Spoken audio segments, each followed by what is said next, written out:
Jarðvísindamaður sem steig manna fyrstur fæti á hraun sem var til við gosið í Eyjafjallajökli segir staðinn vera undraveröld. Jökullinn þegar farin að hylja hraunið sem brætti sér leið í gegnum ísinn. Mosi nú þegar tekinn að vaxa í hrauninu sem var til í gosinu í Eyjafjallajökli í fyrra. Hópur jarðvísindamanna frá Háskóla Íslands hefur undanfarna viku unnið að skrásetningu á gangi gossins. Farið var í leiðangur bæði að Gígsvæðinu og inn á hraunið sem rann niður Gígjökul. Tilgangurinn var að skoða samspil íss og hrauns, taka þykktir á hrauninu og ákvarða magn gosefna.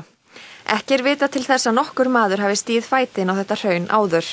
Þetta ekki auðvelt, það sífellt að hrynja úr ísveggjónum og það mikið grjótrun, þannig að verða að sýna mikla varúð. Og þetta svona undraveröld, hálfgerð Surtsey á Þurulandi. Tekin voru ýmis sýni í leiðangrinum, meðal annars úr gufuhólum. Það sem var áhugaverðast var að sjá munin á yfirborði hrauns sem að rann í vatn sem að var í Gígjökli annars vegar og hins vegar hraunið sem að rann undir Þurulandi. Það farið að vaxa mosi í gjóskunni þar sem að ákveðins jarðhita gætir, svona hátt í 60-70 gráður.